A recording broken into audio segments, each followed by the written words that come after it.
I'm going to do a demonstration of how the ProAdjuster is actually used. Linda has agreed to be my model for the ProAdjuster adjustment today. And what I'm going to do first is use the ProAdjuster in the analysis mode. It has two modes. It has analysis and the treatment mode. So first I'm going to check the spine and the neck, and then I'll do the analysis and then the treatment. I'll check the spine in through the mid-back or the thoracics, and then do the treatment on that, and then I'll do the lower back analysis and treatment. So I'm going to start, and if I look a little awkward doing this, for the purposes of filming, I'm using my left hand so that I can be facing the camera. I'm usually using my right hand, so I'm facing the other way. So I'm going to start up here at the top of the neck, and we're just going to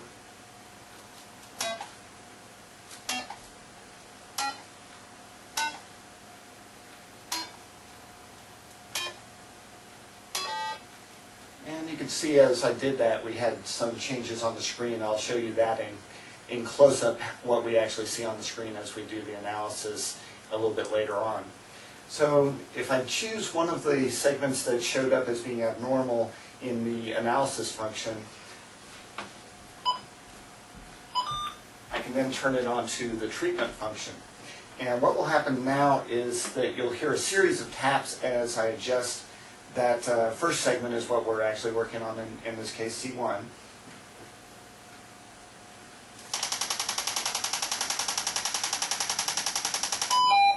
You heard it beep. That meant that it actually showed a correction in the joint, and we had a 10 consecutive feedbacks to the machine that showed it that it had in fact done its job.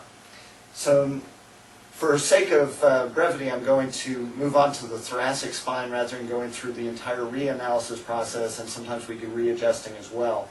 So I'm going to move on to mid-back. And it's basically the same procedure, except that in the thoracic spine there's more segments to check.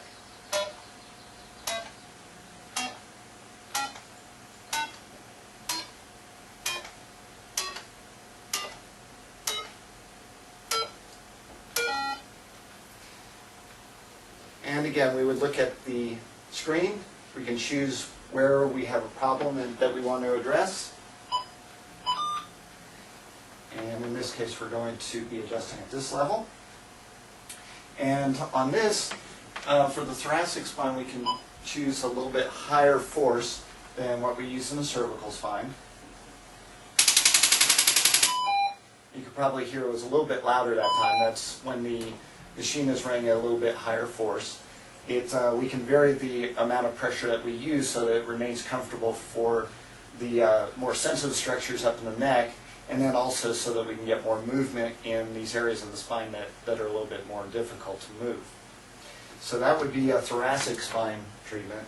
The other thing is on this adjusting chair that I have, I can raise it up, and this is actually for my purposes, not so much for the purposes of the analysis or for the patient.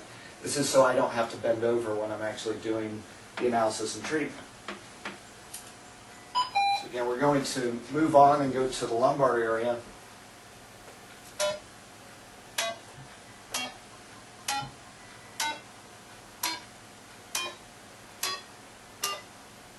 And we actually extend down into the sacrum.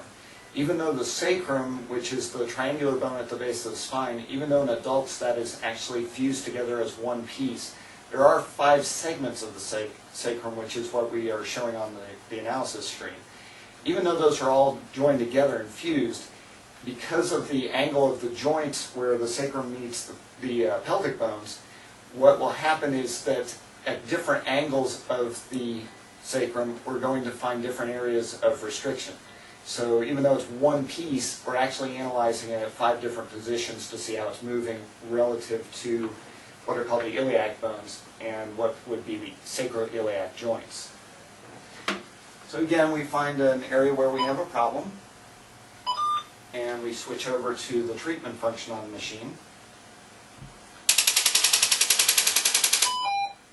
And again, it beeps when it hits that 10 consecutive taps in a row where it's maximized the correction. Now you'll notice that on this probe I have a two-pronged probe on the machine. For most of the spine, this is what we're going to be using for both the analysis and for the treatment. But there are several attachments that we can put on. This is one that I use fairly commonly, and this is just a single point attachment. This can be used if, for example, we needed, say in the cervical spine, if there was a lot of tightness just on one side, we could come from one side and do the adjustment from there. We can use it for stimulating muscle trigger points, little knots of contraction in the muscle, using the same treatment type of approach. For example, I can go back to cervical, and if I wanted to treat, for instance, a trigger point in her shoulder, I can put the single point probe on there, and I can actually watch to see what's happening with the muscle on the treatment screen, which I'll show you in a little more detail close up. But basically what happens is that as I do the treatment, there is feedback into the computer that tells how much resistance it's meeting. And so when I'm treating muscle trigger points, what I can do is I can watch the screen to see if the muscle's relaxing. If it is, then great, I want to stay on that point and continue to work it. If it's not, then I want to do something a little bit different. I can change the angle, I can change the attachment that I'm using, or I can use a completely different method, because we don't want to continue hammering on a trigger point if it's not relaxing, because all that's going to do is irritate it. So this machine has quite a bit of versatility in treating not only joints but also soft tissue problems. Now here's a screenshot of the analysis feature on the ProAdjuster, and what we're looking at here is the cervical screen. It's actually pretty much the same on the thoracic and the lumbar screen, so I'll just show you on the cervical. And if we do an analysis on the spine, you'll hear the clicking, and you'll see the screen change as I go through.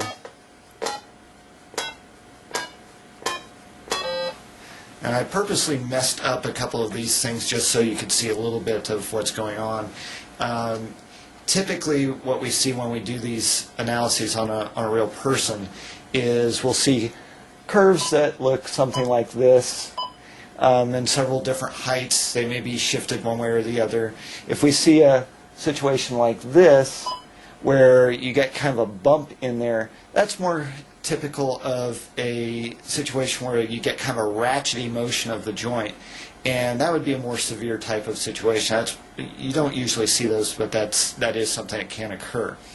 So what I would do is that after the analysis, I would look at the different curves, see how they look individually, and also see how they overlap on this screen, and see how they look as far as a bar graph over here.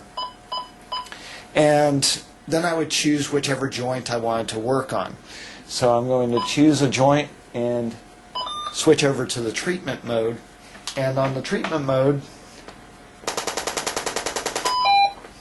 you can see it went through, it got a consistent reading, and then it stopped and went right back to the analysis screen. From here we can either recheck the joint that we were working on, or we can move on to the next area of the spine. Let me go back to the treatment screen for just a minute. And on the treatment using the ProAdjuster, the computer actually sets the frequency of the taps. You heard several different taps going on there, and it'll automatically set the tap frequency depending on the movement characteristics that it found in the analysis feature. But I'm going to manually set it for a different frequency, and you can hear how it's tapping there versus up here. So the frequency of treatment is actually variable, and that is set by the computer based on what the analysis finds. And this is kind of like finding the exact right frequency to shatter the glass, like they show on the Memorex commercials where they play the tape and they shatter the glass. If you get the frequency right, then you don't need to use as much force to actually move the joint and correct the situation that you're trying to treat.